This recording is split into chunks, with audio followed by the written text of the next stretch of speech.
welcome back. All right, we're gonna have to do what I'm gonna call an operational pivot here. So I was working on the AirLogic panel here, and trying to get it mounted on the wall.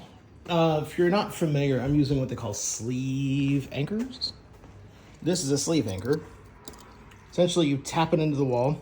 When you tighten the nut on the other end, this pulls and it expands.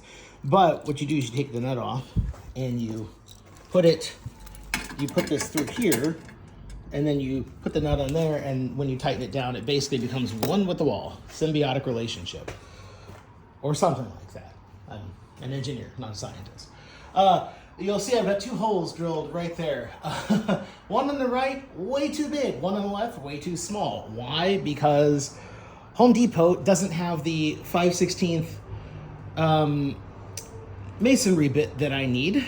So, yeah, I'm going to have to go to Lowe's. And I don't feel like doing that tonight. I've got other things to do, and I want to get home. Thank you, Domino's. So, pivot. I am going to start working on breaking down the bay doors. This is a bay door. Custom Craft was a company that existed for a while that their whole shtick was they did everything through two hoses. They did basically your foam brush, and then everything else came through one high pressure hose. I think I've said this before. Great for customers, really not good for car wash owners because people get in and get out faster. And not that you want to screw people, but you want to keep them in the bays longer, keep them spending more money, give them more things to do. That way they want to do it. So I am actually going to a much more traditional old school setup. But in the meantime, I'm going to reuse these. They're great, thick bay doors. These are extremely expensive. The Medeco locks are like, I think they're like $100 a piece just for the lock. So let's flip it over here. I'd like to thank my friend Ed for this desk. Yeah, as you see, this one's already decided it doesn't like life anymore. So here's what we got. Got your wiring harness that goes to the wall. Getting rid of it. You have a 10 position triple stack switch. Incredibly expensive. There's no reason that you need to use a triple stack anymore. I'm actually going to be going with doubles. And basically one of these sets of wires controls the motor. The other set controls whatever device you're doing. So essentially, follow me on this.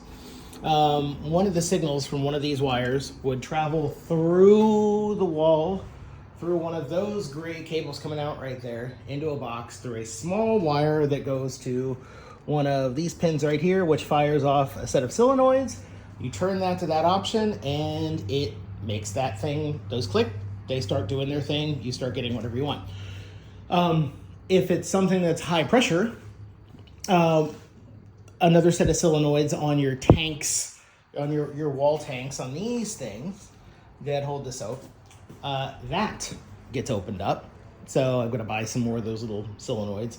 They're not cheap, but is what it is. They last. The Dimas are good ones. Any rate, and then the other stack sends the power to the big pump, which turns on, which makes the pressure washer go. We're all familiar with. So what do we have here? Well, what we have are we have a spider. I'm not dealing with you. Sorry. Goodbye.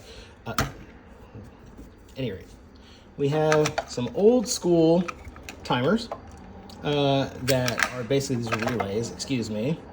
Actually, are those relays or timers? Whatever. I'm getting rid of them. A lot of wiring. We have this is your timer box, the thing you interface with. It's an IDX. It's a little too. IDX is a good brand. As you can see, it's kind of had a bit of a rough life. This one's falling apart.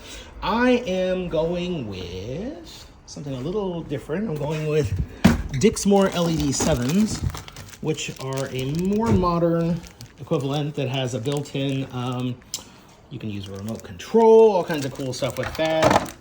Hallelujah, it's going to be a direct fit. One of the first things that's worked well for me tonight.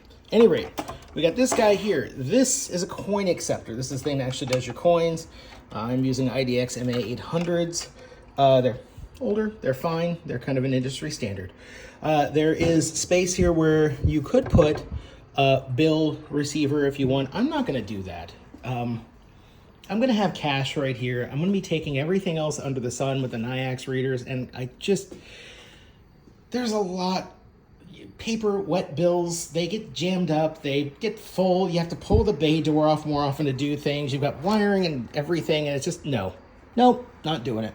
So I'm gonna do coin for now, may go to token, and then I'm gonna do touch, card, tapless, app, QR code, whatever. Wow, okay.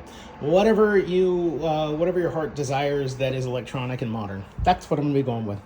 But first order of business is breaking down the wiring and taking everything apart on this and flipping it over, and then I'm gonna go after the faceplate with a heat gun. And this is all plastic and goop, and I'm actually going to started working on it there as a sample. I'm gonna start taking it apart, take all the face off it, and I'm gonna polish them up. I've got new labels to put on. They're gonna be a little more plain, but I think plain, polished, and clean might actually look a little bit better. At any rate, that's that video. I'm gonna get started breaking this thing down with my sample one, what I'm gonna call my operational pivot. So at any rate, have a good night.